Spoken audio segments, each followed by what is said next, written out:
লম্বা বিরতির পর বাংলাদেশ অস্ট্রেলিয়ার মাটিতে টেস্ট সিরিজ খেলতে যাচ্ছে। 2003 সালে সর্বশেষ বাংলাদেশ 2 ম্যাচ টেস্ট সিরিজের জন্য অস্ট্রেলিয়াতে যায়। পরবর্তীতে 2026 মাঝখানে দীর্ঘ 23 বছর অস্ট্রেলিয়াতে কোনো ধরনের টেস্ট খেলার সুযোগ বাংলাদেশ আসলে তৈরি করতে পারে নাই।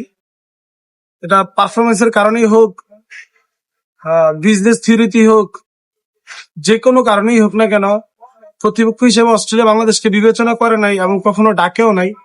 যদিও অস্ট্রেলিয়া বাংলাদেশে আসছে এবং বাংলাদেশের টেস্ট হারিয়ে গেছে, তবে এটা একটা সুবর্ণ এবং মুখ্যম সময় যে বাংলাদেশ আসলে 2টা টেস্ট ম্যাচের জন্য অস্ট্রেলিয়াতে ডাক পায় এবং সেই জায়গাটাতে কিছু আপস এন্ড ডাউনস তো থেকেই যাচ্ছে।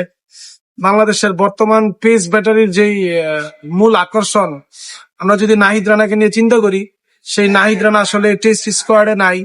সব থেকে বড় হতাশার বিষয়, আমরা আসলে অনেকদিন আগেই কথা বলতেছিলাম নাহিদ রানার গতি এইরকম দেখার পর যে আসলে বাংলাদেশের একটা পারফেক্ট টাইম, যে পেস ব্যাটারি আছে তাসকিন, নাহিদ, ইবাদত সবাইকে নিয়ে অস্ট্রেলিয়া কিংবা ইংল্যান্ডে, লর্ডসে অথবা এডিলেডে অথবা ব্রিসবেন, সিডনিতে এরকম একটা টেস্ট ম্যাচ খেলা, যেখানে আসলে নাহিদের পেসটাকে উপভোগ করা যাবে।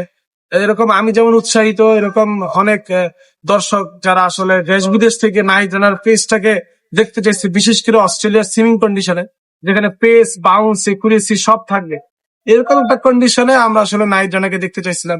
ভেরি আনফরচুনেট, টিম ম্যানেজমেন্ট হচ্ছে গিয়া গোড়াই গলত।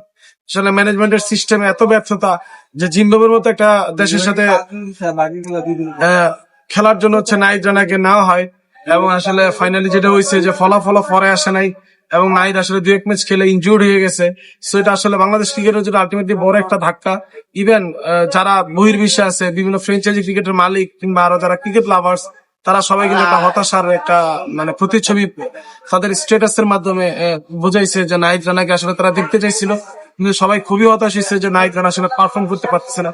সেই সাথে কিছু ভালো দিক যদি বললি, পেস এন্ড বাউন্সি কন্ডিশন বিবেচনায় লিটন দাস ইনজিউর্ড, সেই সাথে হচ্ছে গিয়ে ওপেনিং করতে যে মাহমুদুল হাসান জয়, তার ফুটওয়ার্ক সবকিছু বিবেচনায় সৌম্য সরকারকে দলে ইনক্লুড করা হয়েছে। যদিও লাস্ট রিসেন্ট সৌম্য সরকার ন্যাশনাল টিমের টেস্ট স্কোয়াডে একেবারেই নেই, যতটুকু আছে সেটা হচ্ছে তার ডোমেস্টিক ক্রিকেট দিয়ে সে ফিরে আসছে।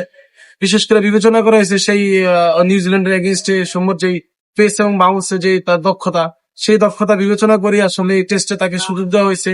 একাদশে আসলে কতটুকু সুযোগ হবে সেটা সময় বলে দিবে, এটা একটা ভালো দিক। সেই সাথে আরেকটা দিক বিবেচনা করে যদি জাকির আলী অনিককে নিয়ে বলি, আসলে ক্রিকেট খেলার যে বেসিক থিং সেটা হচ্ছে যে একজন প্লেয়ারকে ভালো ক্রিকেটার হইতে হলে অবশ্যই তাকে অফসাইডে অনেক বেশি স্ট্রং হইতে হবে, যে জায়গাটা জাকির আলী অনেক দুর্বল। তারপরে কোন বিবেচনায় আসলে জাকির আলী অনেক আসছে সেটা এখন প্রমাণের অপেক্ষা। তো সবকিছু মিলে ইবাদত হচ্ছে তার সন্তান সম্ভাবা, সে সেখান থেকে হচ্ছে গিয়া ম্যাটারনিটি, তার ওয়াইফের পাশে না থেকে সে হচ্ছে গিয়া ন্যাশনাল ডিউটিতে চলে আসছে। এটা খুবই ইমপ্রেসিভ এবং আমি বিশ্বাস রাখি যে মাউন্ট মঙ্গানুই টেস্টের মতো করে ইবাদত আবার জ্বলে উঠবে, তাসকিন জ্বলে উঠবে, সে সাথে বাংলাদেশকে একটা ভালো পেস ব্যাটারি সমৃদ্ধ একটা টেস্ট আমাদের উপহার দেবে বলে আমরা আশা করি। সেই সাথে হাসান মাহমুদ রিসেন্টলি কাউন্টি, ইংল্যান্ডে প্লাস টি20, তারপর হচ্ছে গিয়ে এলপিএল, সেখানে ন্যাশনাল টিম পলাশ, এলপিএল বাদ দিয়ে ন্যাশনাল টিমের ক্যাম্পে যোগ করা, সবকিছু মিলে মনে হচ্ছে যে আই থিঙ্ক এবারের টেস্ট যাত্রাটা একটু ডিফারেন্ট হবে। তবে নাহিদ রানা থাকলে সোনার সোহাগা 16-16 হইতো এবং বাংলাদেশ ভালো কিছু করতে গেলে আমার বিশ্বাস। সো কিছু করার নেই, আবার ওয়েট করতে হবে। ইংল্যান্ডে লর্ডস একটা টেস্ট খেলার আমাদের একটা সম্ভাবনা আছে, সেই পর্যন্ত নাহিদ রানার জন্য অপেক্ষা করতে হবে। Till that, all the best.